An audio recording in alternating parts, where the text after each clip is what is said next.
pero tenemos que continuar, a ver si podemos terminar todas hoy. Bueno, en este hacemos un breve recordatorio de la pubertad, del parto, muy poquito sobre puerperio, vamos a hablar sobre distocias y eso, y sobre todo manejo reproductivo, que ahí hay algo importante para conversar. Bueno, recuerden que la pubertad es para las corderas el tiempo a la primera ovulación, ¿tá? La edad de las corderas manifiestan su primer celo, la edad en que los órganos genitales están desarrollados, funcionales y aptos para la reproducción, son 2 o 3 definiciones. Ustedes siempre recuerden de definir las cosas que van a hablar para conocer perfectamente la definición, les ayuda a encuadrarse de qué está y explicarse de qué están hablando. Bueno, pubertad, edad de que las corderas manifiestan su primer celo. Edad en la que los órganos genitales están desarrollados, son funcionales y aptos para la reproducción.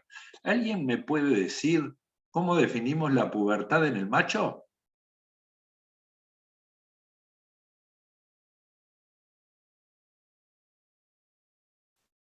¿Se acuerdan? Porque el macho no tiene primer celo.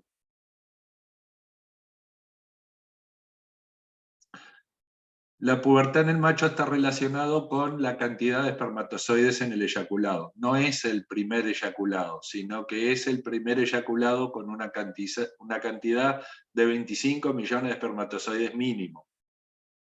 ¿Ah? Por eso, en la hembra es más fácil. ¿Qué es lo que va pasando? Las neuronas hipotalámicas deben desarrollar la habilidad para responder a la retroalimentación positiva de los estrógenos antes de producir cantidades suficientes de GnRH para producir la ovulación. O sea, esto habla de madurez del ciclo hipotálamo-hipófisis-gonadal. ¿Tá? Recuerden los sistemas de retroalimentación necesarios. Y la pubertad, hormonalmente, es muy similar a el comienzo de la estación reproductiva. ¿Ah? ¿Qué pasa en la pubertad? Bueno, tenemos un aumento de los pulsos del LH unas semanas antes. Luteinización de folículos que dan progesterona suficiente para provocar un pico de GnRH, para provocar un pico de LH. De ahí se produce una primera ovulación, que es silenciosa, y de ahí se hace una fase luteal, que generalmente es corta, y obtenemos un celo 10 a 14 días después. Igual que el comienzo de una estación reproductiva. ¿Ah? Sin embargo, tiene una diferencia, la época de la pubertad. ¿Cuándo llegan a la pubertad las borregas? Y bueno, y ahí es variable e influye mucho la estación reproductiva y el momento de nacimiento de las hembras. ¿Ah? Entonces, la pubertad puede andar entre los 5 y 10 meses de edad, puede ser diferente según la raza. Recuerden la estación reproductiva, algunas de estación reproductiva más larga y otras de estación reproductiva más corta, y el mes de nacimiento, como hablábamos. El momento de nacimiento es fundamental para saber en qué momento lo agarran del fotoperíodo. La pubertad está regulada, como dice ahí, factores genéticos, ambientales, interacción de genéticos y ambientales. Y varios estímulos ambientales y sociales, dentro de los cuales también está el macho, la presencia de los machos. La nutrición es importante, cómo vienen ganando de peso. ¿Por qué? Porque la pubertad se establece alrededor del 60%, cuando llegan al 60% del peso adulto.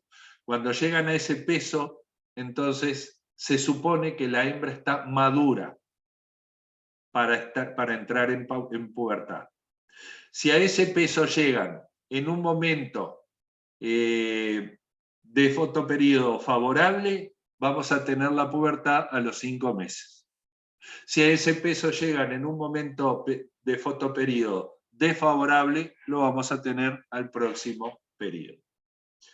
Ese peso es necesario para considerar el peso dinámico, ganancia de peso diaria, y son necesarias algunas proteínas específicas.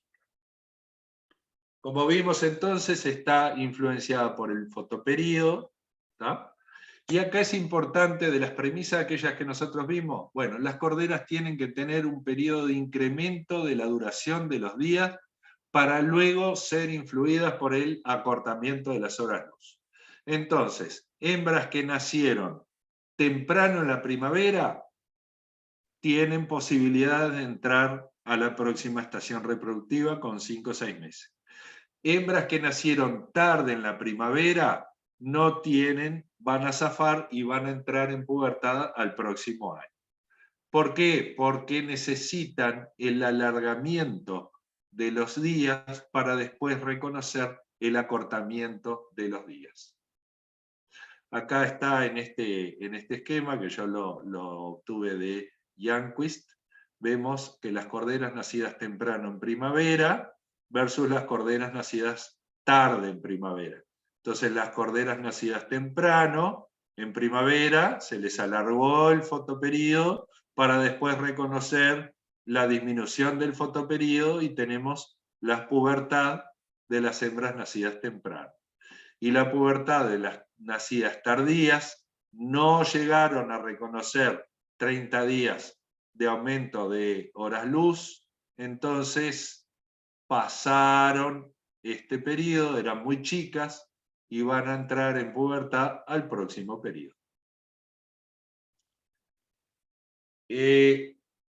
Además de ser puber y tener la potencialidad de producir un óvulo fértil, la hembra tiene que tener un desarrollo adecuado.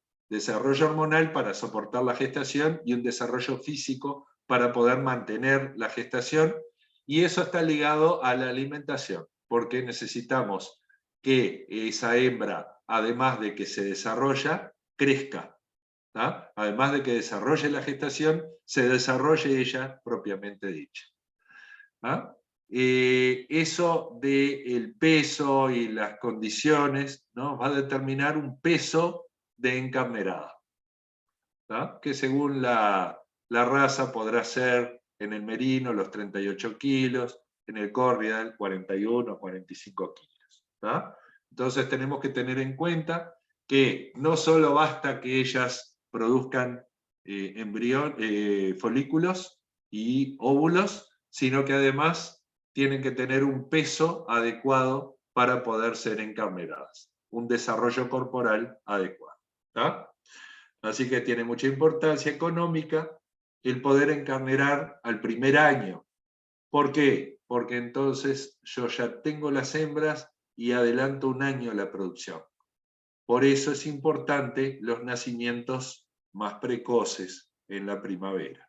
Fin del invierno, principio de primavera. Tengan en cuenta que la prolificidad, esto es hablar de las ovulaciones múltiples, es baja en las primer encarneradas. O sea, en las borregas, la prolificidad no es una característica importante. Bueno, parto es el proceso en el que se da la expulsión de uno o más fetos al término de la gestación y la placenta. En el parto, no sé si quedó algo de pubertad, no sé si querían ver. ¿Qué es lo que vimos? Recuerden, la influencia del momento de nacimiento, la influencia del peso, el peso de pubertad y el desarrollo necesario para el momento de la pubertad. Otras cosas más no son más necesarias. Entrando al momento del parto, nosotros tenemos que, próximo al parto, el feto que tiende a ubicarse en el menor espacio posible, ¿tá? Está incómodo, entra en una anoxia relativa, y eso hace de que el cortisol vaya aumentando. Hay distintos fenómenos. El cortisol, por parte de la maduración del eje hipotálamo adrenal, del feto provoca la formación de cortisol fetal, que conjuntamente con el cortisol materno se va acumulando, ¿tá? Y eso provoca que haya un aumento del cortisol disponible. Por otra parte, hay otros factores que los vamos a ver enseguidita, ¿tá? Que están influyendo, como algunas proteínas ligadoras del cortisol que enmascaran el cortisol funcionante. Entonces, el resultado es el aumento del cortisol en los últimos días, 5 a 15 días antes del parto, provoca un aumento de una enzima que es la 17-alfa hidroxilasa, y esta estimulación de esta enzima, ¿qué es lo que hace? Pasa la progesterona a estrógenos. Entonces hay un cruzamiento importante. Por una parte teníamos progesterona alta por parte de la placenta. Podía tener, seguramente tenga, el cuerpo lúteo de gestación, pero no era necesario para mantener la gestación, ¿tá? Acá, por la influencia de la 17-alfa hidroxilasa, los estrógenos estaban bajos,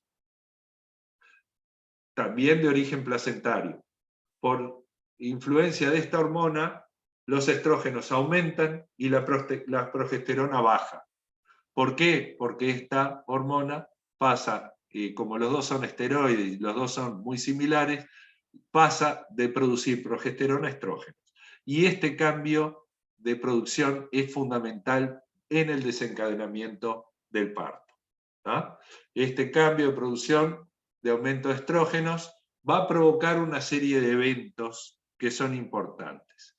Primero, aumenta la contractilidad miometrial y además sensibiliza el miometrio a la oxitocina, por supuesto, permitiendo que se instalen los receptores para estrógenos y para oxitocina en el miometrio. Estimula la producción de F2-alfa, ¿dónde? En la placenta, que además esa prostaglandina aumenta la contractilidad miometrial, ¿tá? Además, va a provocar a intuir una descarga pulsátil de oxitocina, ¿dónde? A nivel central, en la hipófisis. ¿Qué función tiene la oxitocina?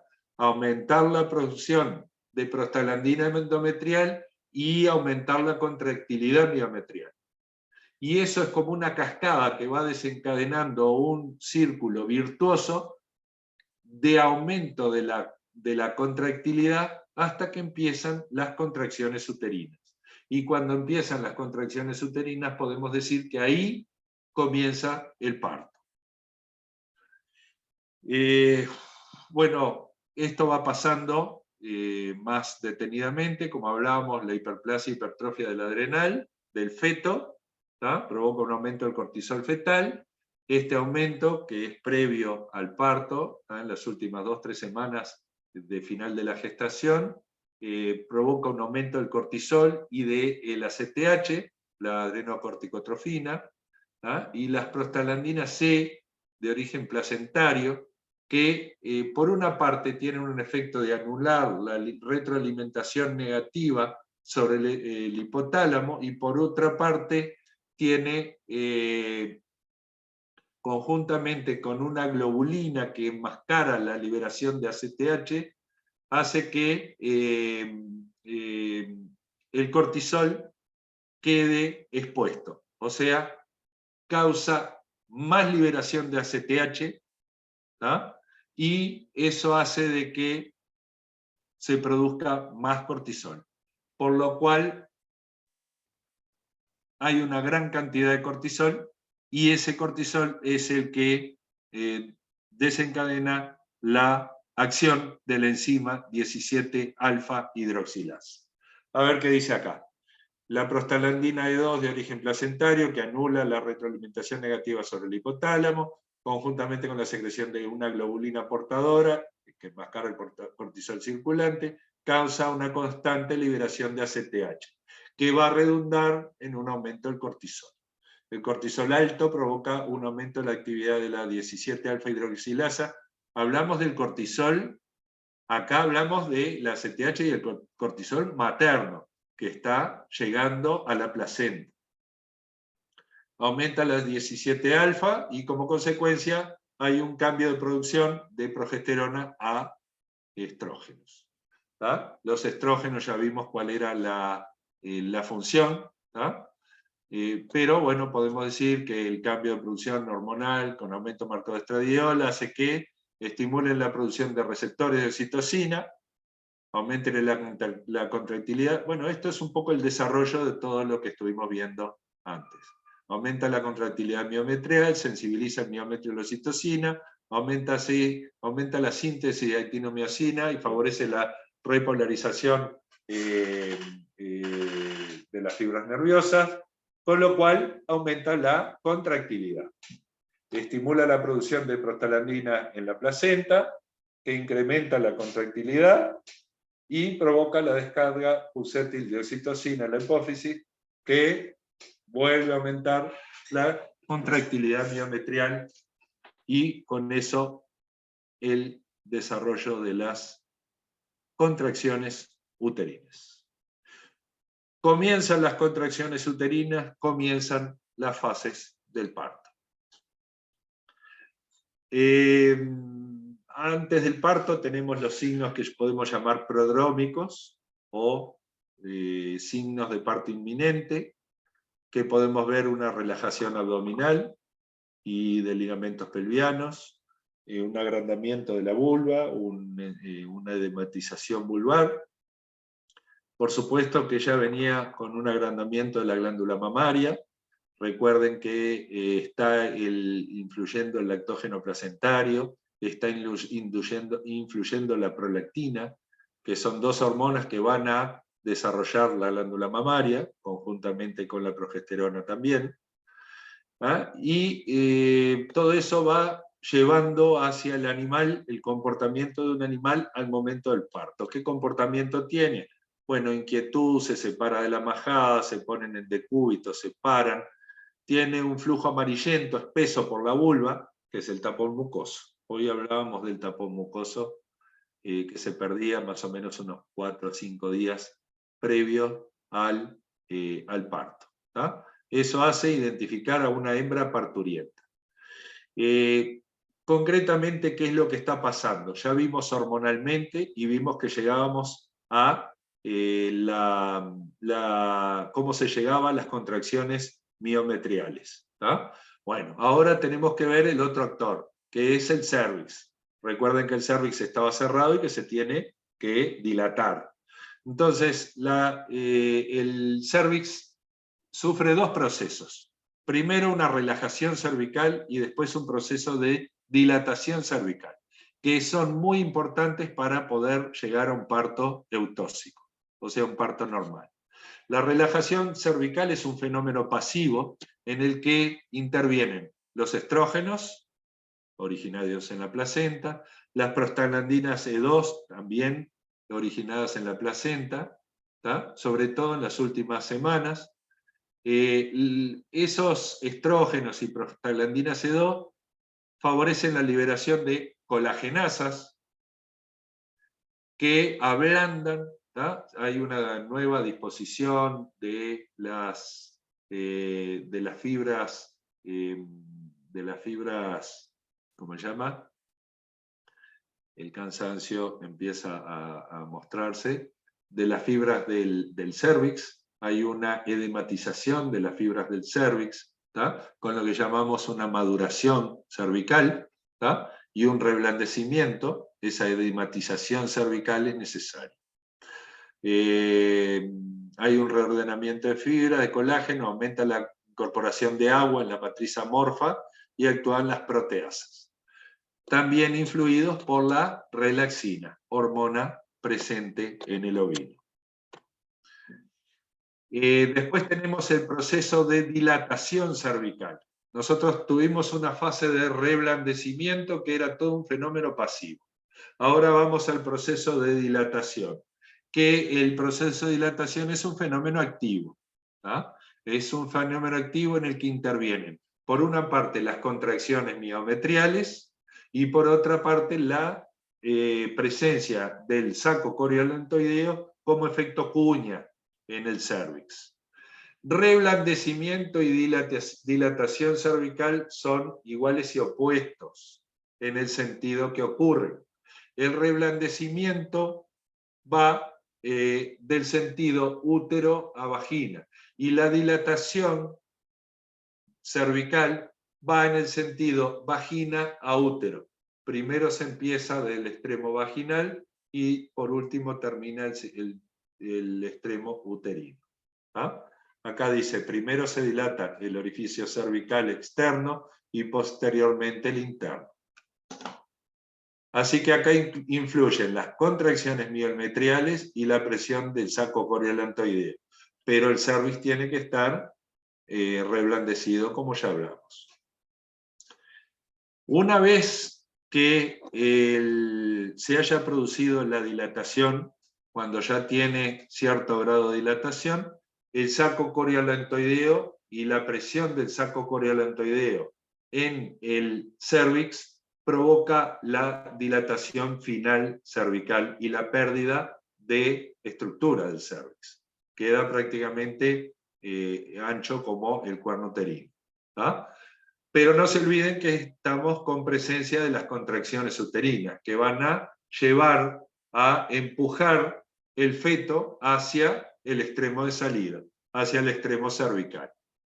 En la fase de expulsión, entonces, gobernada por la oxitocina, ¿tá? Es un periodo en el que hay una actividad uterina importante con contracciones seguidas, dolorosas, que nosotros las podemos palpar a través de la palpación abdominal. Esas contracciones van aumentando en frecuencia y en intensidad y son importantes tanto las contracciones de la musculatura circular como fundamentalmente las de la musculatura longitudinal. Las de la circular haciendo presión sobre el feto y empujando el saco coriolantoideo hacia el extremo cervical. Y la musculatura longitudinal haciendo progresar el feto hacia la cavidad vaginal. Entonces, esas contracciones hacen moverse el saco coriolantoideo con el feto adentro.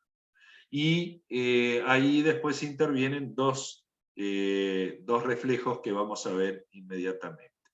El periodo de expulsión, entonces, va desde la ruptura del saco coriolantoideo hasta la expulsión total. Es un periodo de expulsión rápido, entre media hora a 3 horas en las que tienen partos múltiples. Acá tenemos los dos reflejos importantes para el vaciamiento del útero. El reflejo de Ferguson es un reflejo neuroendocrino. La presencia del feto en el cervix desencadena, por vía nerviosa, una secreción alta, estilo pico, de oxitocina y de prostaglandina. ¿Y eso qué hace? Provoca una gran contracción, un gran aumento de las contracciones uterinas, con lo que el aumento de las contracciones uterinas provoca el pasaje del feto hacia la cavidad vaginal, hacia la parte vaginal. Y por otro lado, la presencia del feto en la vagina estimula las contracciones abdominales. O sea, la hembra tiene que poder parir solamente con las contracciones uterinas. Pero además, ¿tá? Por la presencia del feto en vagina, lo ayuda la contracción de la prensa abdominal. Contracción que se llama reflejo de Valsalva o pujo. Estamos por acá, la presencia del feto en vagina estimula la contracción abdominal o pujo para ayudar a la contracción uterina a expulsar el feto. La vía nerviosa ascendente es el nervio pudendo, médula lumbosacra, y la descendente, nervios iliohipogástrico y linguinal. Quiere decir entonces que tenemos dos reflejos diferentes. La estimulación del cervix, hay un reflejo neuroendocrino. con secreción básicamente de oxitocina y prostaglandina, pero de oxitocina especialmente.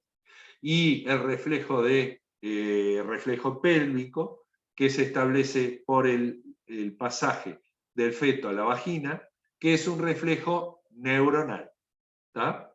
Simplemente por vía nerviosa, que lo que hace es el pujo abdominal, no influye sobre la contracción uterina. Por lo tanto, si siguen las contracciones uterinas, entonces se va a vaciar el útero de contenido y va a salir el feto, si es un parto eutóxico. Esas contracciones van siguiendo, bueno, hay un proceso después de que sale el feto, un proceso degenerativo rápido de los placentomas, que conjuntamente las contracciones continúan, ¿no? Después de que salió el feto, viene la fase de secundinación, ¿no? Y las contracciones continúan produciéndose, y eso hace de que, por una parte, el útero se vacíe de sangre, se achique rápidamente, las contracciones uterinas son relativamente dolorosas, y lo que provocan es el gran vaciamiento de sangre del útero, ¿tá? La redistribución de la sangre hacia las otras vías centrales. Entonces, ese vaciamiento lo que hace es un vaciamiento de la carúncula, que conjuntamente con el proceso degenerativo intervienen en la expulsión en la separación de las vellosidades placentarias y en la expulsión de la placenta. La expulsión de la placenta es rápida, se tiene que dar de 1 a 4 horas después del parto, y se considera placenta retenida 12 horas postparto. En conclusión, acá tienen en esta plancha un montón de datos para que ustedes lo lean. Periodo de actividad uterina, contracciones con una duración entre 9 y 12 horas. Desde el comienzo del parto hasta la fase de expulsión. La fase de expulsión, recuerden que era corta, entre media hora y 4 horas. Las contracciones aumentan en frecuencia e intensidad, son coordinadas desde el polo apical al cervical, reflejo de Ferguson, presencia del feto en el cervix, reflejo hormonal, reflejo pélvico, la presencia del feto en vagina, provoca el pujo.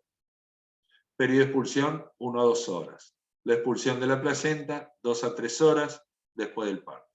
Bueno, y ahí tienen los signos externos, la hembra está inquieta, puede haber vulva inflamada y líquido, limos, mucus. La hembra se puede tirar y está inquieta, se mira el flanco. Bueno, y ahí comienza la fase de expulsión. Acá está comenzando la fase de expulsión, que puede comenzar con el animal parado, y la finalización de la fase de expulsión. Nacen a veces medio así color amarillento, es lo normal, bueno, no normal. Y enseguida de la expulsión se da el reconocimiento materno del feto, ¿tá? Y la estimulación, el lamido y estimulación del feto para la lactación. Acá tienen en este video que se está ayudando al parto. A veces nosotros pecamos por tratar de ayudar demasiado a el momento del parto, y bueno, y podemos por el entusiasmo estar complicando acá la situación. Pero generalmente se trata de que la hembra tenga su parto sola, ¿tá? Acá ella lo que está haciendo es haciendo una tracción y ayudando para que la fase del parto sea natural. ¿tá? Ahí está haciendo el reconocimiento en uno, y bueno, y están haciendo el otro feto acá, el otro cordero.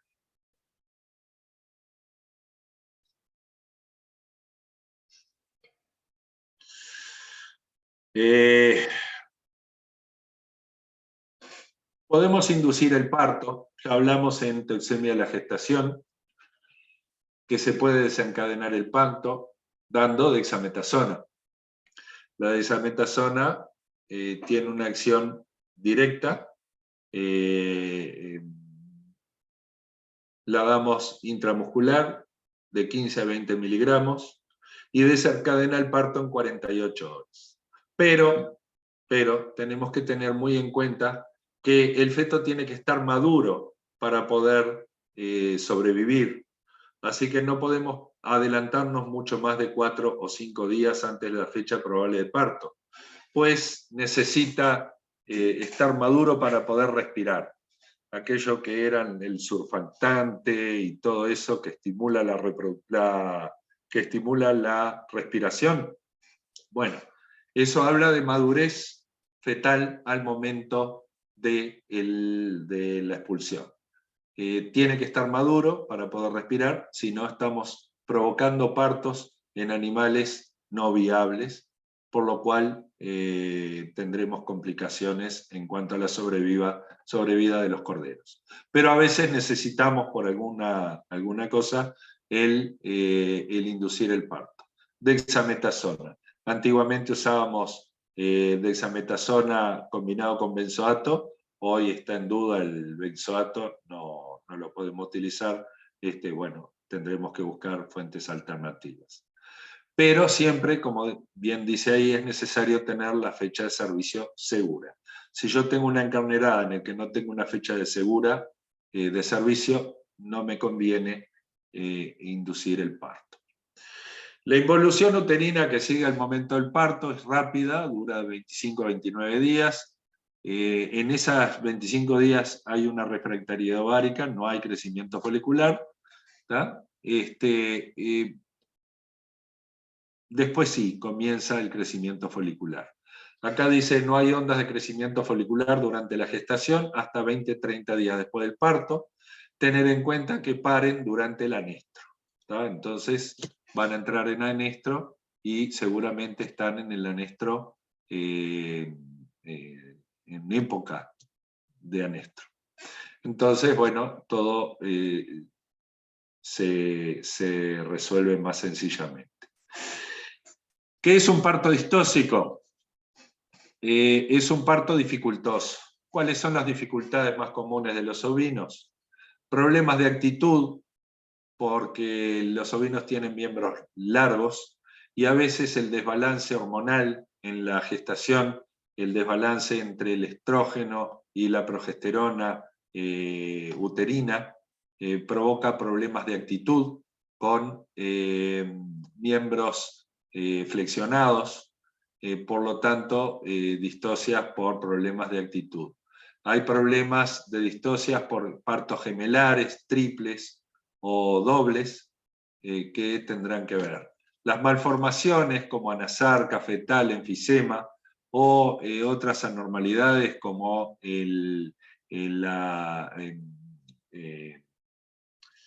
la macrocefalia, son comunes, poco comunes, y bueno, pueden estar influyendo y pueden causar un problema serio. Algunos cruzamientos causan problemas de distocia por el tamaño de la cabeza. Sin embargo, es raro que haya desproporción materno-fetal, y en los ovinos no es un tema importante. Por lo cual, 65% hay problemas de presentación, 65% hay presentación anterior, con desviación de cabeza o de miembros, 27% fue presentación posterior, un tercio eran problemas de distocias. El 8% tenían presentación transversal. A veces hay presentaciones que son muy difíciles de solucionar. Por ejemplo, la doble flexión de miembro, presentación posterior con doble flexión de miembro, bueno, hay que recurrir a cesárea, y si no se agarra muy a tiempo, el útero se pega al feto, con lo cual se perdieron los líquidos corilantoideos, del saco corilantoideo y amniótico, y el útero queda adherido, con lo cual incluso hasta una cesárea es de pronóstico reservado. En sí, los problemas de dilatación, hay algunos problemas debido a cicatrizaciones, pero sobre todo los problemas hormonales. Hay una entidad que se llama contracción anular, que hablamos de el desbalance progesterona-estrógenos durante el momento de la gestación. El problema es que el cervix no se termina de reblandecer, dilatar, y queda como un anillo, por eso contracción anular, que no permite la salida fetal. Ahí tienen la actitud de los miembros flexionados. Esto es miembro anterior flexionado en el carpo, esta es una flexión del codo que también puede influir. La doble presentación simultánea puede provocar parto distóxico, en el sentido de que los dos están apurados por salir y es difícil que los dos salgan al mismo momento. Entonces esto hay que detectarlo rápidamente y se corrige fácilmente. Se hace la propulsión de los miembros anteriores del que tiene la cabeza flexionada, se favorece el espacio y con eso el feto, el que tiene actitud de cabeza flexionada, normalmente toma su lugar y sale rápidamente. Como decíamos, la doble flexión, esto se presentó. Si el parto es inmediato, si ustedes están atendiendo el parto y lo ven, bueno, pueden intentar la extensión de los miembros posteriores y retirarlo por la presentación posterior, pero si no se reconoce fácilmente, el cerco coriolantoideo ya está roto, es un parto seco, y como les dije, el útero se pega al feto y ahí todo eso va agravando. La cesárea algunas veces permite la salida de este feto, que usualmente está muerto, y también usualmente es anormal. Bueno, eso es con referencia a todo lo normal. Con referencia a manejo reproductivo, cambiamos un poco de tema. ¿Qué es el manejo? ¿Qué es manejo? Manejo, definición, es el uso ordenado de los recursos para lograr un objetivo con la máxima eficiencia. Entonces, manejo reproductivo será el uso ordenado de los recursos para incrementar la eficiencia reproductiva, ¿no? Yo copié esta definición y después lo puse: manejo reproductivo, uso de los recursos para incrementar la eficiencia reproductiva. ¿Tá? Generalmente, para mejorar la eficiencia reproductiva necesitamos, por una parte, capital financiero y por otra parte, recursos humanos. ¿Por qué? Porque todo se hace con gente. Si yo quiero mejorar la sobrevida de los corderos al nacimiento, tendré que poner gente que haga guardia de partos, y para eso hay que pagarle. Si yo quiero mejorar la fertilidad y la fecundidad del rodeo, de la majada quiero decir, tendré que invertir en dinero para la alimentación. Entonces eso cuesta. ¿Ah? Así que, teniendo la premisa que yo puedo tomar algunas medidas para incrementar la eficiencia reproductiva, ya sé que me van a salir un cierto dinero utilizando mano de obra o capital para ello. Lo primero que tiene que hacer el que trabaja en reproducción es hacer un diagnóstico de la situación, identificando qué es lo que está pasando en el establecimiento. Entonces, en ese establecimiento vamos a estudiar lo que son los indicadores reproductivos y cómo están con el promedio del país. ¿Tá? Así que identificamos qué es lo que está pasando. Yo le puse ahí problemática, pero puede ser problemática o no. Cuando ustedes lo llaman para mejorar la eficiencia, a veces pueden partir de un problema o pueden partir de una situación simplemente de mejora. Tienen que ponderar toda esta situación en cuanto a la adaptación de qué es lo que ustedes vienen viendo con referencia al establecimiento que ustedes están trabajando.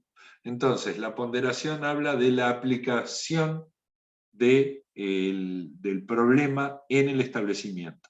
Yo tengo una majada de 50 ovejas que no le di pelota durante todo el año y todo eso, bueno, podré ver si las soluciones que voy a plantear o los problemas son problemas reales y solucionables o son problemas que son irreales o no dependen de mí. Hay que establecer objetivos. ¿Tá? Entonces, yo tengo que tener objetivos. Bueno, ¿cuál puede ser el objetivo del manejo reproductivo? Por una parte, producir más corderos. Por otra parte, tratar de que más corderos me sobrevivan. Por otra parte, tratar de que más corderos pueda señalar. Puedo poder reproducir más ovejas o contar con más ovejas. Puedo acortar el periodo de encarnerada para que todos los nacimientos estén en un determinado momento y yo los pueda vigilar. Objetivos hay muchos.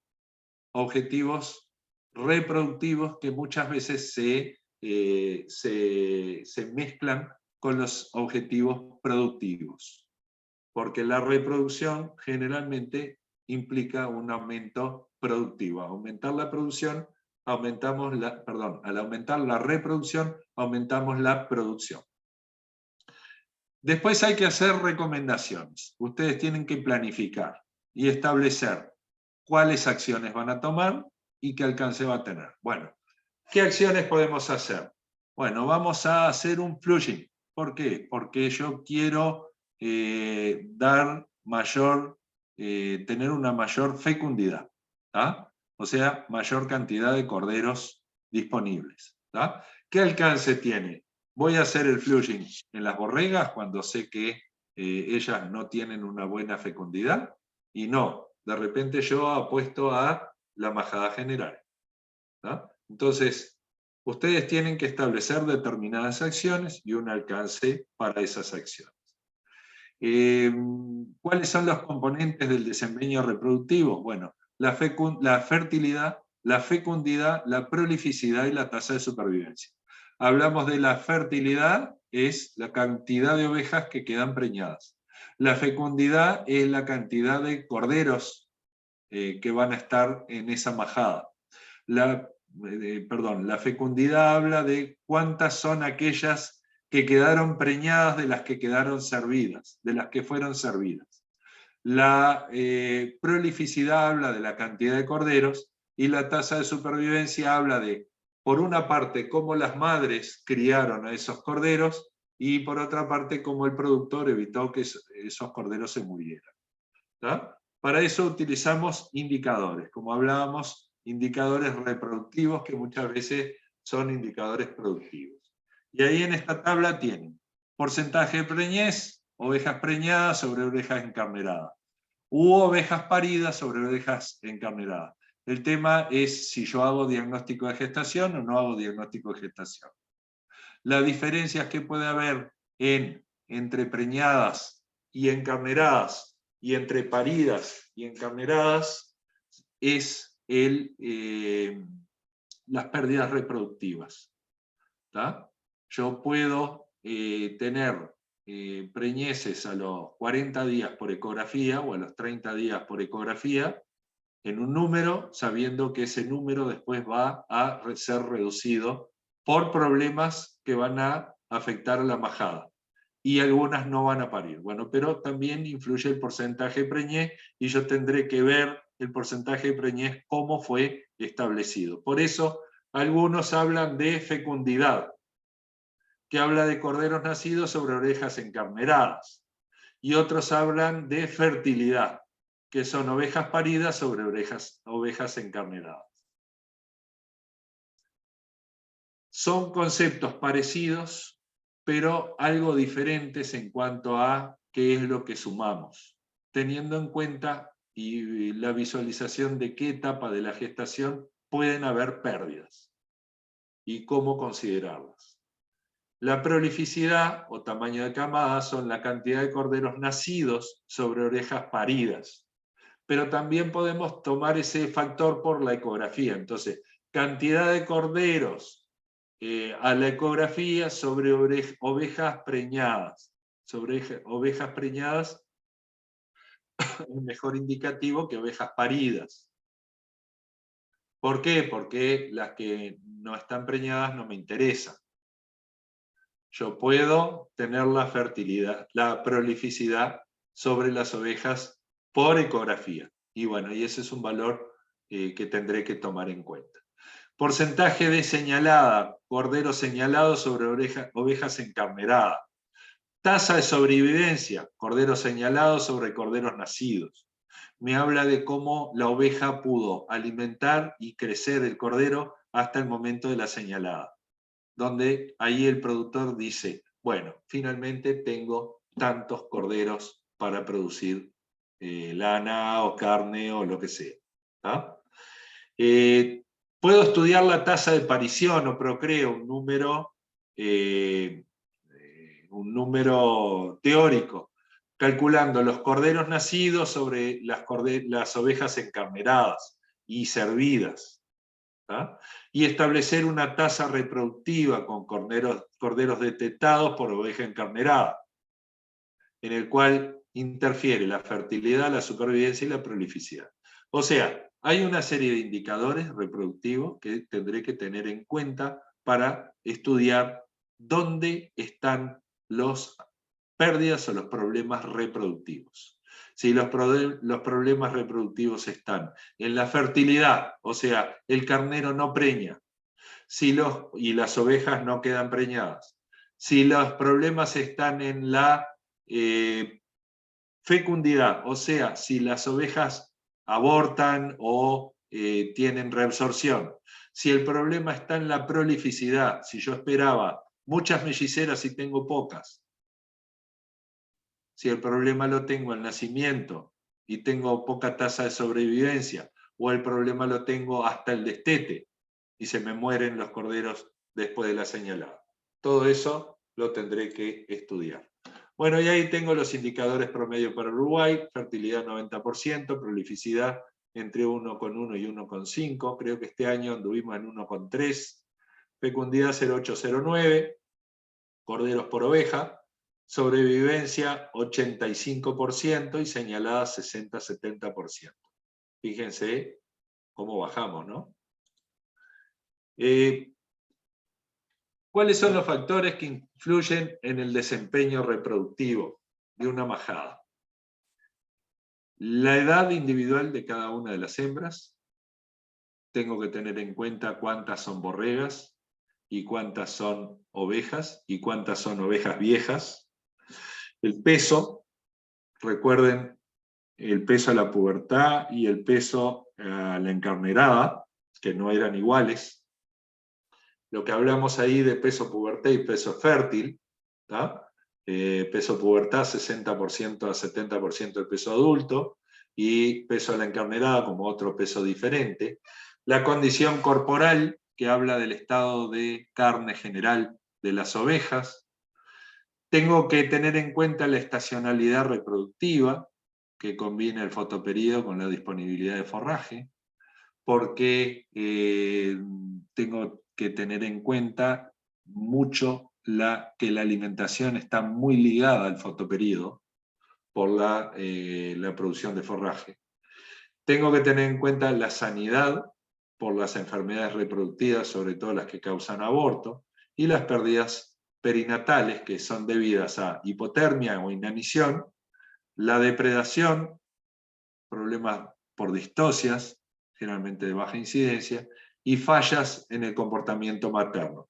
A veces un trabajo incentivo en atención de partos puede provocar algunas fallas en el comportamiento materno o desencadenar fallas de reconocimiento con la necesidad de tener que criar corderos guachos, que es una cosa difícil. En cuanto al manejo, tendremos que poder sectorizarlo y pensar cuáles son mis objetivos. Bueno, y podré después dividirlo: preservicio, durante el servicio, posservicio, en la aparición, en el posparto o el destete, y después estudiando las pérdidas perinatales o en el proceso productivo general. ¿Tá?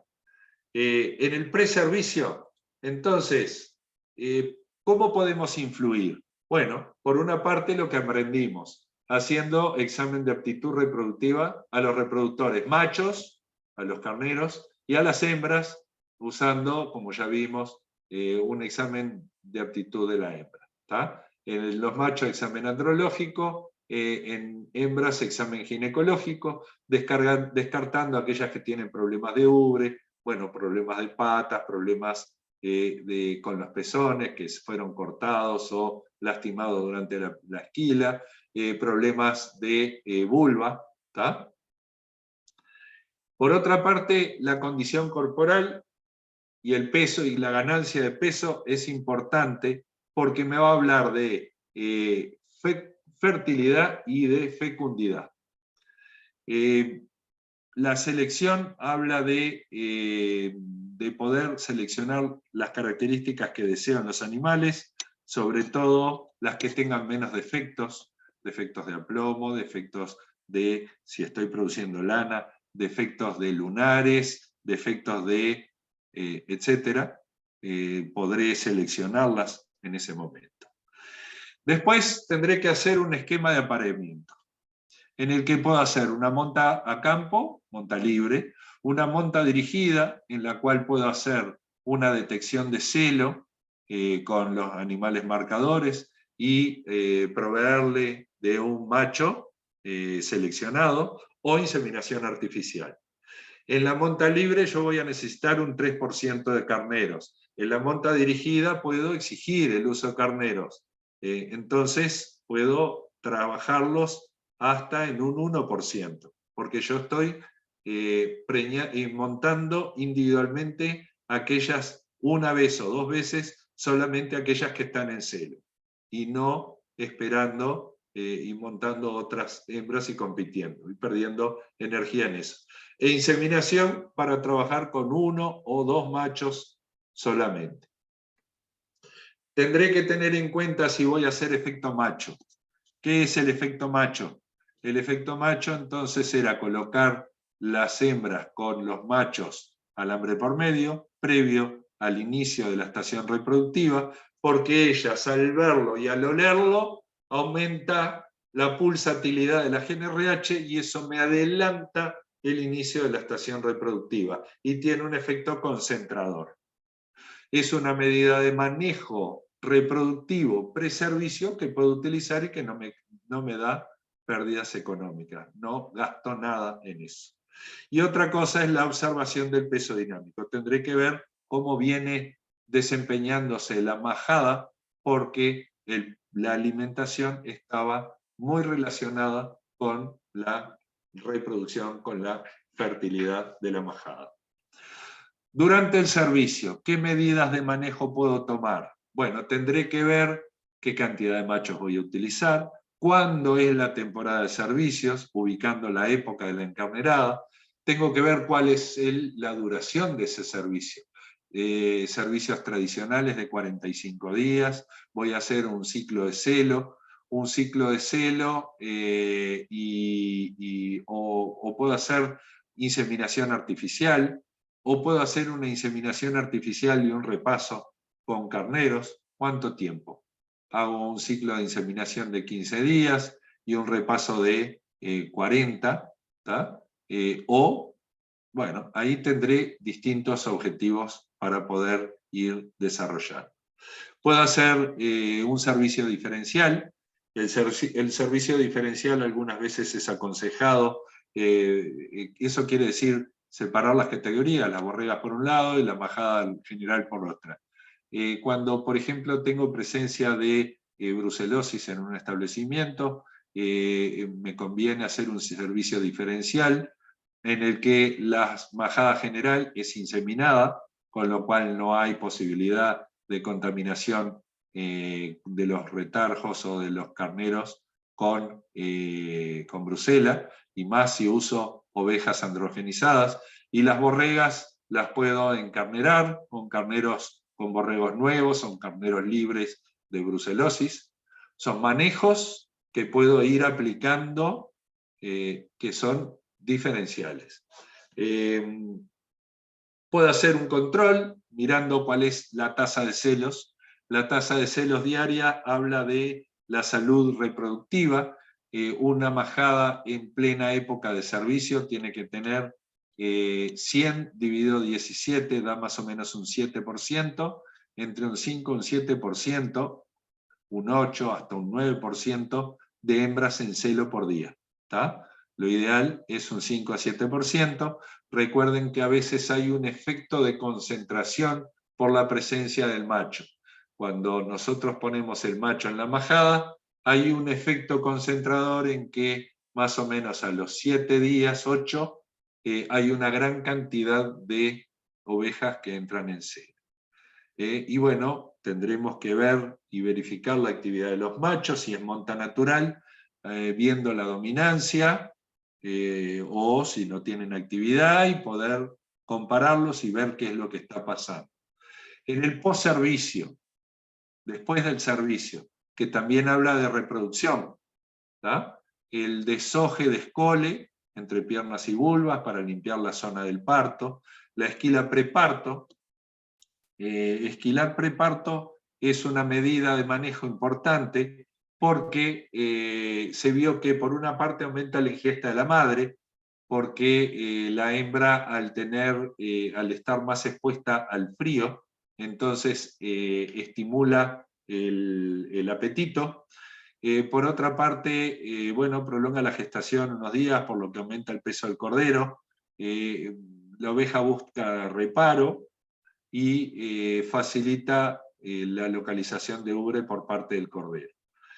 Por lo tanto, tenemos más corderos destetados cuando aplicamos la medida de esquila preparto, porque hay mejor supervivencia, los corderos son más fuertes porque nacen con 2 días más de gestación, la hembra se alimentó mejor y tiene mejor calostro, y por supuesto tenemos más corderos, entonces sobrevivientes, más corderos vamos a tener para destetar.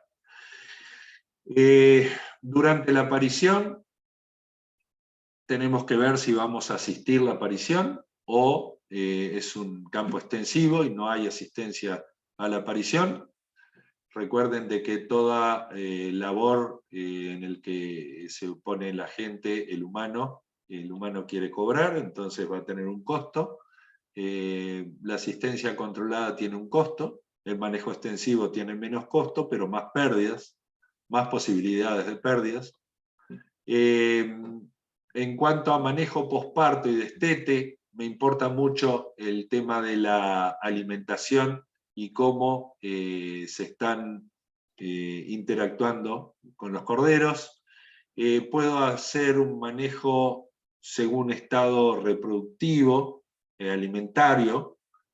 Bueno, por ejemplo, darle especial preponderancia a las hembras paridas con cordero al pie, menos importancia a las hembras paridas sin cordero al pie, y por supuesto menos importancia a las hembras no paridas. Las puedo separar para que vayan a comer a potreros distintos, porque tienen requerimientos distintos. Hay que estudiar las pérdidas perinatales, saber a qué se deben, y tratar de incidir en las pérdidas para tratar de mejorar la sobrevivencia, y evaluando todo el proceso reproductivo, estudiando los índices reproductivos. Bueno, todo eso es manejo reproductivo. Vuelvo a poner acá los indicadores reproductivos. Todos estos indicadores, entonces, puedo intervenir para mejorar. Cada indicador me habla de una fase o de una etapa que yo tengo que ver, tanto sea de la gestación, del servicio, del parto, del posparto, y hasta la señalada, hasta el destete. Cada uno de estos indicadores me puede llevar a ver dónde tengo que influenciar mi manejo reproductivo. Ahí tienen los indicadores promedio para el Uruguay como recordatorio. Y después vamos a citar, acá tengo 1, 2, 3, 4, 5 complementos que podemos tratar en el manejo reproductivo. Uno es sincronización de celos, otro es la inseminación a tiempo fijo, que está relacionado con el término anterior, el fluyen y el manejo de la tasa ovulatoria, el efecto macho, y vamos a hablar poquito de la elección de la época de la encarnerada. En cuanto a la sincronización de celos, tenemos que ver, por supuesto, cuál es la época, porque tenemos que tener bien claro en qué lugar está de la estación reproductiva y las condiciones que voy a poder hacer para sincronizar los celos. Vamos a producir un celo contrastación con progesterona, podré hacerlo, pero con prostaglandina no. Entonces, eso me va a condicionar. Tendré que ver cuáles son las posibilidades de sincronizar los celos, y tengo dos grandes sistemas diferentes, tratamientos. Un tratamiento es el alargamiento de la fase luteal. Yo lo que hago es provocar una fase luteal artificial, ¿tá? Y manejarlo. Y por otro lado, puedo acortar la fase luteal provocando luteólisis, ¿tá? Acá tiene alargamiento de fase luteal, que puedo dar progestágenos o progesterona. Hay dos dispositivos distintos, que generalmente unidos con la gonotrofina coriónica equina, me produce un grado satisfactorio de sincronización para poder hacer inseminación a tiempo fijo. Y puedo sincronizar acortando la fase luteal, haciendo un esquema de sincronización de luteólisis con prostaglandina, en lo cual no podré hacer inseminación a tiempo fijo. La progesterona disponible, hay acetato de medroxiprogesterona que está embebida en esponjas. Estas esponjas vaginales son muy utilizadas en los ovinos. Tienen una vía de colocación colocadas con un aplicador. El aplicador, estas esponjas tienen unos piolines para poder ser retirados, tienen un modo de aplicación, y allí van a quedar un modo correcto y un modo incorrecto de aplicar, y allí van a quedar en la vagina durante un tiempo determinado. Todos los dispositivos vaginales, especialmente las esponjas, provocan cierto grado de vaginitis. Algunas veces, generalmente se les coloca antibiótico para evitar que la vaginitis sea muy, muy fuerte. Esa vaginitis interfiere algo con la fertilidad, pero bueno, son elementos que hay que manejar.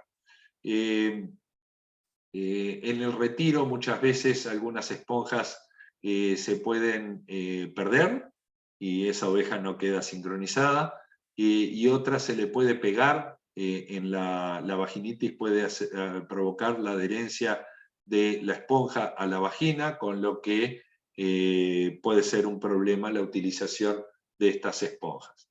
Bueno, hay que desinfectar el aplicador entre oveja a oveja, colocar el aplicador en ángulo, retirarlas tirando de los dos hilos, y esto es fundamental, mantener el orden.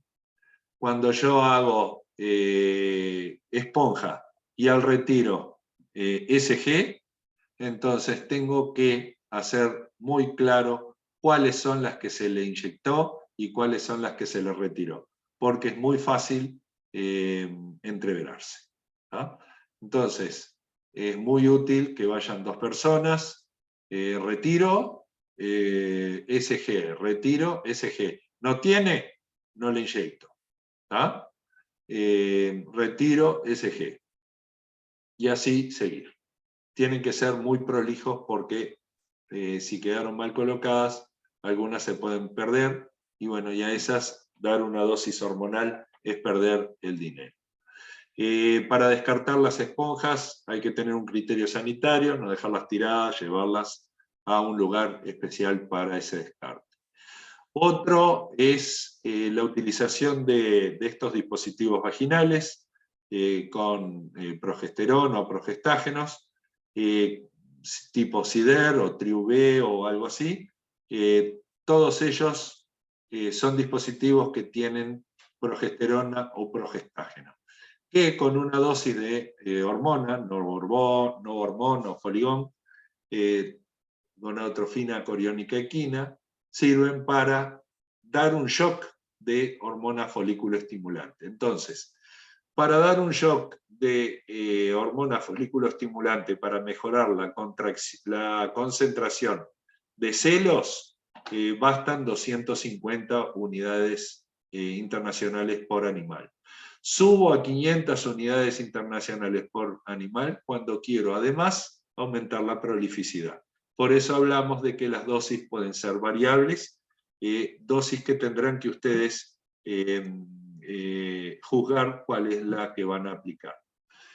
La progesterona se puede utilizar en dispositivos largos, que son los clásicos, 12 a 14 días de esponja, más ECG al retiro, y ahí pueden controlar celo o inseminación a tiempo fijo. ¿Tá? Si controlan celo, utilizan un 10, un 12, un 14% retarjo. Controlan celo, inseminan a celo controlado, o pueden hacer lo mismo, pero con inseminación a tiempo fijo. Eso puede ser, la inseminación puede ser con semen fresco, y se colocaría a las 48 horas del retiro, o semen congelado a las 54 horas del retiro. Hay protocolos cortos, porque recuerden de que nosotros teníamos ondas foliculares más cortas, pero como son ondas foliculares más cortas, y a veces el cuerpo lúteo tiene una duración de 3 ondas foliculares, entonces los dispositivos cortos utilizan el dispositivo intravaginal de progesterona o progestágenos, más prostaglandina, más gonadotrofina coriónica equina. O sea, agregamos una hormona más. ¿Tá? La prostaglandina se debe dar al retiro. Y de allí pueden dar, o también al inicio, prostaglandina al inicio y ECG al retiro. Y ahí pueden hacer IATF a las 54 horas o detección de celo, inseminación, bueno, al momento que sea. Eso en cuanto a progesterona, progestágenos, inseminación a tiempo fijo. Pero también puedo hacer sincronización con prostaglandinas, porque después yo puedo manejarme en la reproducción haciendo tratamientos parciales. Bueno, ahora vamos a explicar qué es eso. Lo que llamamos presincronizaciones. ¿Cómo funcionan las prostaglandinas? Son luteolíticas. Si yo hago una inyección, una doble inyección, separadas entre 9 y 12 días, recuerden de que en las vacas era entre 11 hasta 14, ¿tá? Acá hablamos de 9 a 11 porque tienen ciclos más cortos, ¿tá? Podemos hacer la luteólisis de todas las hembras al mismo momento, y de allí todas entrarían en proesto. Esa es la teoría, ¿tá? Pero las prostaglandinas interfieren en la fertilidad. La fertilidad del próximo celo no es adecuada, no es buena, por lo cual no se recomienda, porque tiene no permite la inseminación a tiempo fijo, porque tiene una baja sincronización de la ovulación. Todas empiezan en proestro, cierto, pero algunas van a entrar en proestro en diferentes horas, ¿tá? Algunos van a demorar 40 horas, otros van a demorar 50 horas. Entonces, como es tan variable y la fertilidad se ve disminuida, ¿tá? Entonces no es bueno utilizarlas para inseminar al celo inducido. Pero sí mantienen una buena sincronía al próximo celo, al próximo ciclo. Cosa que yo puedo utilizar el próximo celo para inseminar. Pero por supuesto no voy a inseminar a tiempo fijo. Voy a inseminar con control de celo. Podemos hacer protocolos cortos con prostaglandinas de 7 días entre inyecciones. ¿Tá? Aquí la menor fertilidad se debe a niveles bajos de progesterona al momento del crecimiento del folículo ovulatorio.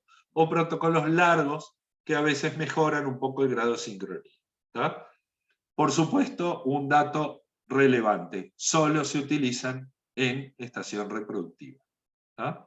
Entonces, ¿por qué prostaglandinas? Porque puedo presincronizar. Yo dentro de 20 días dentro de un mes, quiero hacer una inseminación, entonces quiero acortar los días de la inseminación. Bueno, hago una presincronización con doble dosis prostaglandina. El primer celo no lo utilizo, el celo inducido a los 40 a 50 horas de la inyección, y uso el próximo celo a los 15 a 17 días. Controlo celo, insemino, y sé que en un periodo de 3-4 días voy a tener toda la majada inseminada. La tasa ovulatoria. Eso era para concentrar las ovulaciones y los servicios. Ahora vamos a hablar cómo mejorar la tasa ovulatoria. ¿Cómo está influenciada la tasa ovulatoria? Hablamos de prolificidad acá, ¿no? Cantidad de corderos por oveja. ¿Cómo está influenciada? Bueno, está influida por factores externos, como el fotoperíodo, la nutrición. Hay factores inherentes a las razas. Algunas razas tienen mayor prolificidad. Factores ambientales, como que la sobrealimentación produce un aumento de la tasa ovulatoria. Hay variaciones genéticas individuales, ¿tá? Y raciales. ¿Tá? Se puede seleccionar por prolificidad, hay hembras melliceras y otras hembras no son melliceras. ¿Tá? Entonces la tasa ovulatoria está influenciada por varios elementos. Vamos a leer acá. Tasa ovulatoria. Influenciada por factores exógenos como fotoperíodo y nutrición. En razas de marcada estacionalidad, la mejor tasa ovulatoria está en la mitad de la estación reproductiva, ya lo habíamos hablado, por lo tanto es menor al inicio y al final. ¿Ah? En la estación reproductiva, la mejor tasa ovulatoria en la mitad de la estación de servicio, de la estación reproductiva. Tener en cuenta que una sobrealimentación proteica y energética o energética, hay flushing proteico, hay flushing energético, hay flushing proteico y energético, y hay flushing con otros elementos, ¿tá? Puede aumentar la tasa ovulatoria. Y después hay, como dice, variaciones genéticas, raciales, individuales, etc. Tenemos que tener en cuenta que puede haber reducciones por fallas en la fertilización o por reabsorciones tempranas. Muchas veces estudiar la fertilidad se puede estudiar mediante la tasa ovulatoria, mediante la ecografía. Yo hago ecografía y veo cuántos folículos preovulatorios tiene y cuántos ovuló, y cuántos cuerpos lúteos tiene, y después compararlo con la cantidad de embriones que haya. Pero eso no es tan práctico de aplicación. Sí me puede servir diagnosticarlo cuando sospecho que hay un problema en la fertilización y en la vida temprana de esas gestaciones. Quedamos entonces que mediante un trabajo de alimentación puedo influir en la tasa ovulatoria, ¿verdad? Entonces, eso se llama flushing. El flushing alimentario es una técnica de manejo de la alimentación para aumentar la tasa ovulatoria. Tenemos que tener en cuenta el peso estático y el peso dinámico de las ovejas, ¿tá? Que puede ser medido a través de la condición corporal o mediante el peso. ¿Tá? El peso dinámico me interesa la ganancia de peso diaria. Y allí tengo que ver cómo voy a influir. Si voy a hacer un flushing proteico, si voy a hacer un flushing energético, dando más calorías en la ración, si voy a dar proteína y energía, si voy a dar proteína y taninos, porque se demostró que la administración de taninos también influye sobre la tasa ovulatoria. ¿Cómo funciona esto? Previniendo la atresia de los folículos y haciendo que los factores intraováricos mejoren las condiciones de los folículos y mejoren la captación de, sobre todo a través de los receptores, de GNRH de GNRH no, de FSH, a través de los receptores de FSH y LH, de los folículos. Por lo cual previenen la atresia, por lo cual más folículos llegarían a la ovulación. Pero ese flushing tengo que ver cómo lo voy a hacer. ¿Ah? Entonces ahí hay unas técnicas. ¿En qué momento incide la mejora alimenticia? En el día 9 y 13, entre el día 9 y 13 del ciclo estral. ¿Cómo hago yo para saber en qué día están? Y bueno, no voy a saber. Pero si hago una concentración de celos con inseminación a tiempo fijo, posiblemente pueda influenciar el momento de la ovulación y saber concretamente cuándo van a estar entre esos días 9 y 13 de ciclo estral. Entonces, ¿qué protocolos hay? 6 días o de 15 días. Los protocolos de 6 días con raciones de 20 proteína cruda, más proteína, o con dietas ricas en energía que necesitan más días. 3 semanas, 20 días, yo dije 15, 20 días o más. ¿Tá? Así que los protocolos que usan un aumento de la proteína cruda son protocolos de menor cantidad de días. Los protocolos que hablan de energía hablan de más días. Los mejores, eso lo saqué del sur, los mejores resultados en cuanto a incrementar los mellizos se obtienen en oveja en estado corporal, condición corporal 2,75 a 3, que ganan peso con un adecuado manejo nutricional preservicio, que continúan ganando peso al inicio de la encarnerada, lográndose, por ejemplo, mediante el uso de flushing con pasturas de 15 días antes hasta 15 días posteriores al inicio de los servicios. De ahí yo les recomiendo un artículo publicado en el 2015 de Línea que se llama Producción de corderos utilizando cruzas prolíficas, de Banchero. Está muy bueno, se los recomiendo para que lo lean, lo buscan en internet, lo hallan enseguida. Y ahí van a entender un poco más el flushing alimentario, cuándo hacer, cómo hacer, y eso. Esto es simplemente un panorama que les trata de traer la inquietud de cómo funciona el flushing, para qué sirve y cómo puedo influenciar sobre la tasa ovulatoria. El efecto macho, como hablamos hace un ratito, las ovejas que están en transición, cuando las exponemos al macho, entran, aumentan su pulsatilidad de la GNRH y entran en celo en forma conjunta. Recuerden que el primer celo es silente. Eso se produce, bueno, ahí dice al estar en contacto con los machos, aumenta la frecuencia de los pulsos del LH, y a las 48 horas hay una ovulación seguido de un diestro corto, 6 días. Quiere decir que el efecto concentrador que tiene el efecto macho habla de 8 a 10 días después de que están expuestas a los machos. Este efecto concentrador después se tiende a diluir en la medida de los distintos ciclos, a medida que van transcurriendo los distintos ciclos, y cada una va mostrando su individualidad. Pero yo lo puedo utilizar como herramienta de manejo para hacer una concentración al principio de la época de la encarnerada. ¿Tá? Sirve solo al comienzo de la estación reproductiva. ¿Tá? Adelanta la estación, sincroniza los servicios, sincroniza los partos y no requiere tratamientos farmacológicos ni dinero. El mecanismo son las feromonas y la visión de los machos. Ese es el efecto macho.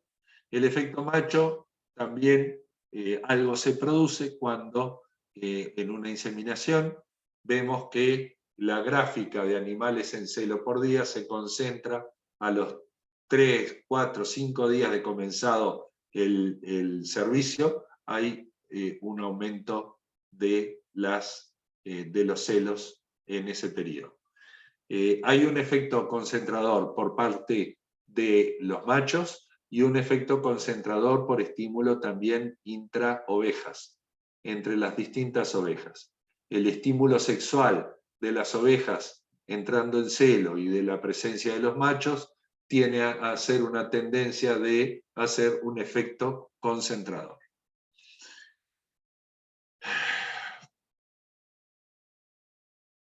Otro aspecto en el que podemos influir es en la elección de la época de la encarnerada. Y ahí ustedes van a tener que tomar decisiones que engloban todo el establecimiento.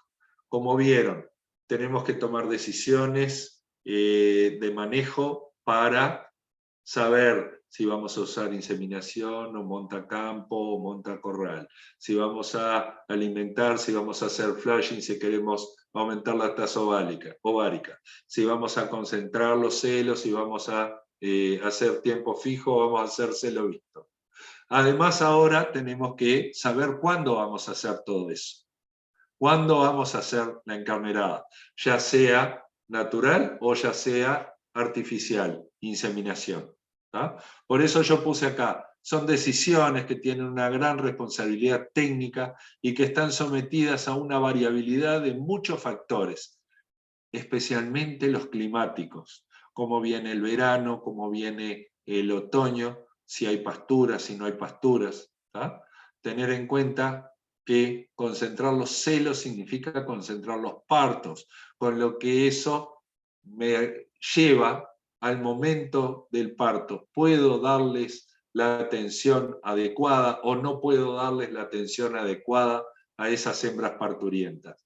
¿Puedo cuidar los partos? ¿Puedo tener alimentación? ¿Voy a tener toxemia de gestación? Porque voy a tener mucho mellicera. ¿No le puedo dar una sobrealimentación? Pierdo dinero, pierdo eficiencia reproductiva. ¿tá? Entonces, la elección de la época de la encarnerada es muy importante. Para la elección de la época de la encarnerada, tengo que tener en cuenta la fisiología reproductiva, la fertilidad, la fecundidad, la fertilidad de los carneros, recordando la infertilidad de verano. ¿tá? Tengo que tener en cuenta cuáles son los objetivos del sistema de producción, si los objetivos era tener más corderos o era producir corderos temprano. ¿tá? A veces quiero producir corderos temprano trabajando al inicio de la estación reproductiva. Pierdo en fecundidad, pierdo en prolificidad, pero gano en madurez de los corderos para la venta a fin de año, que hay que tenerlo muy en cuenta, un factor económico. Entonces, todas esas decisiones que hacen a los objetivos del sistema de producción, tendré que tenerlos en cuenta muy claramente para poder tomar estas decisiones de cuándo encarnerar. Tengo que juntarlo con los recursos forrajeros disponibles del establecimiento en la encarnerada, previo a la encarnerada y en el momento del parto, tener en cuenta el clima, como habíamos hablado, y consideraciones de la fecha de esquila. La alimentación es fundamental. Si pierde peso, tengo menor fertilidad y fecundidad. Si mantiene el peso, tiene una fecundidad más o menos. Y si gana peso, tiene mayor fertilidad y fecundidad.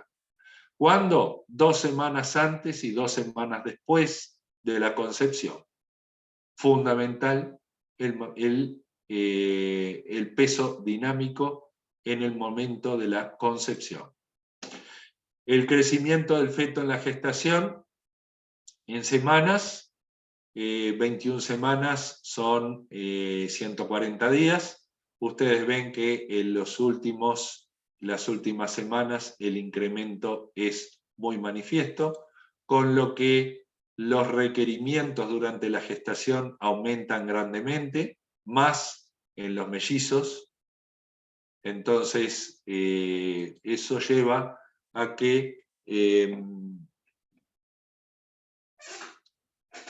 los aspectos nutricionales durante la gestación son importantes. Entonces, en la gestación temprana es importante por la fecundación y la formación del trofoblasto y para impedir la reabsorción embrionaria. En la gestación intermedia disminuye, ¿tá? No es un periodo crítico. Es la etapa de diferenciación de tejidos y órganos, de crecimiento, ¿tá? Tenemos que evitar que sean demasiado gordas por los problemas metabólicos subyacentes, ¿tá? Pero me permite reservar pasturas para el último tercio de la gestación. Después de las 12 semanas se desarrolla el 70% del crecimiento del feto, entonces los requerimientos aumentan muy fuertemente y si yo puedo pesar los animales es deseable un aumento de peso de alrededor de 5 kilos en este periodo, 5 kilos que va a ser el feto y sus anexos. ¿tá?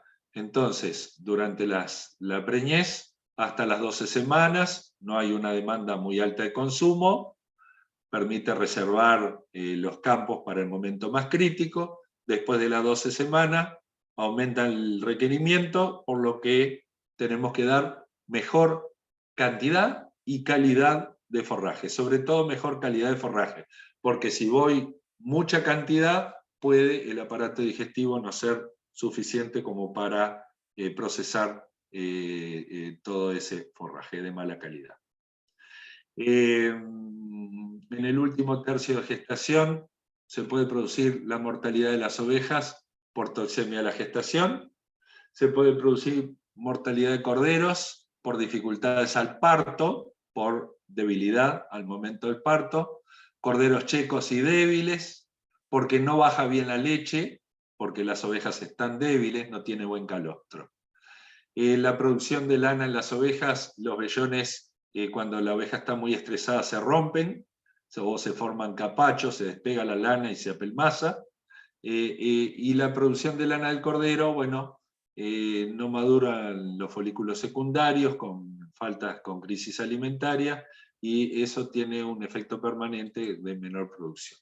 Ahí tienen 3 periodos de encarnerada: época temprana, media y tardía.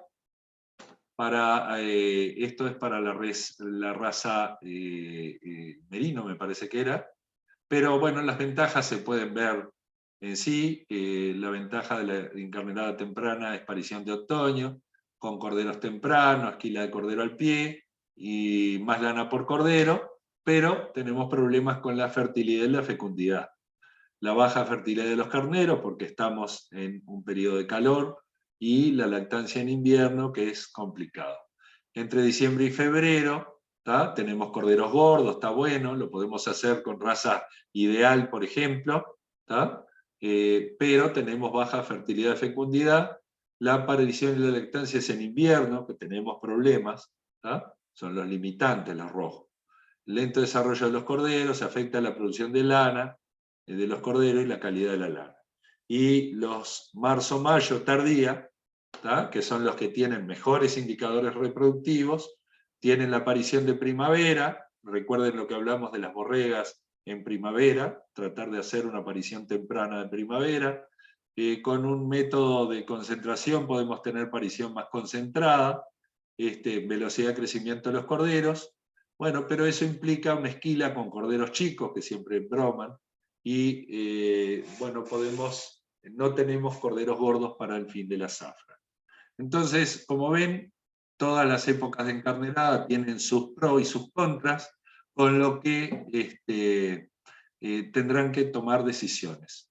Entonces, este manejo reproductivo, entonces, lo que quiero como conclusión final dejarles es que tienen que establecerse objetivos reproductivos que están muy ligados a los objetivos productivos, y bueno, y tienen que decidir en base a las distintas posibilidades reproductivas, teniendo en cuenta todos los factores que hablamos: fisiología, producción, climáticos, todo, para tomar las mejores decisiones, para tener los resultados necesarios. Así que esta parte terminaría por ahora.